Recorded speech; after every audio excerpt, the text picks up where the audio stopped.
Dans le cadre de ses engagements en matière de décarbonation de la filière, la Fédération nationale des travaux publics a conçu un référentiel d'analyse des principaux matériaux utilisés dans la construction d'infrastructures. Il s'agit du béton conventionnel, du ciment, de l'acier, des enrobés contenant du bitume, de la chaux, de l'aluminium, des granulats. Pour comprendre, prenons l'exemple de la chaux. Tout d'abord est détaillé le processus de fabrication depuis l'extraction de la matière première jusqu'aux différents usages dans les TP. Il est complété d'une analyse environnementale qui donne le poids carbone du matériau, explique les leviers éventuels de décarbonation, de la fabrication jusqu'aux variantes environnementales dont l'intérêt est expliqué. Enfin, parce que dans une économie mondialisée, l'aspect géostratégique des matériaux est essentiel, le référentiel dessine le parcours de la matière sur la planète et met en lumière les dépendances stratégiques de la France vis-à-vis de certaines matières premières. Cet outil numérique va permettre d'éclairer les opérateurs de la commande publique sur les différents paramètres à prendre en compte dans le choix responsable d'un matériau par rapport à un autre. Rappelons que les matériaux représentent près de 60% des émissions de carbone de l'acte de construire dans les TP.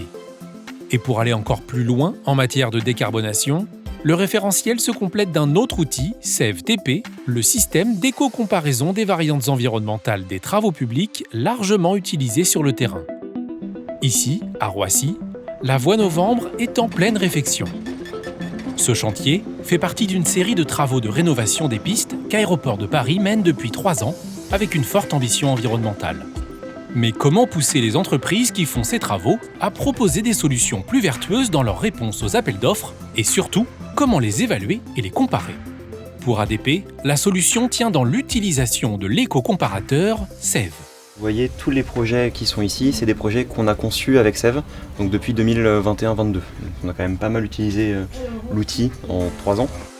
On arrive vraiment à quantifier, et c'est ça la plus-value de SEV pour nous, c'est qu'on a des valeurs numériques qui nous permettent de noter les offres. Et donc on a un outil qui est reconnu et qui est fiable pour tout le monde. Pour ce chantier de la Voie Novembre, par exemple, il a été choisi de réaliser une chaussée composite et les engins roulent au biocarburant. Résultat, 30% d'émissions de CO2 en moins à coût constant. Ça nous pousse, nous, à expérimenter de nouvelles solutions, puisqu'aujourd'hui, on arrive à proposer des choses qu'on ne faisait pas avant et à les vendre, entre guillemets, à nos maîtres d'ouvrage internes, en leur disant c'est quelque chose sur lequel on n'a pas de retour d'expérience. En revanche, on sait vous dire que ça ferait économiser 50 000 tonnes de CO2, et donc ça, nécessairement, c'est un argument de poids pour notre gouvernance. Le logiciel SEV est élaboré par l'ensemble des acteurs de la profession.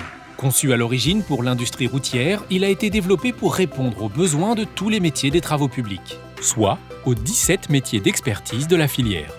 Là, l'idée, c'est d'avoir effectivement un outil commun. On parle le même langage, on travaille sur les mêmes bases et on peut se faire confiance parce que j'ai une boîte transparente, fiable et on peut contrôler, vérifier de façon à ressortir la solution, la variante, la meilleure, la moins impactante qui va faire en sorte que notre planète souffre un petit peu moins. Le groupe SAD utilisait jusque-là son propre éco-comparateur. Il s'apprête à passer sur SEV pour intégrer cet écosystème entreprise donneur d'ordre basé sur la confiance. Nos offres vont être regardées sans a priori. Demain, quand on va proposer par exemple une offre de travaux sans tranchée, ce résultat va être transcrit dans SEV et on sait que nos maîtres d'ouvrage et maîtres d'œuvre vont avoir confiance sur le fait que cette solution effectivement est meilleure. L'outil SEV nous donne cette information et nous donne la confiance qu'on peut y aller. Au Conseil général de la Haute-Garonne, cela fait un moment déjà que les appels d'offres sont émis avec le souci de la décarbonation. Le service des routes épluche actuellement les réponses au marché de renouvellement d'enrobés.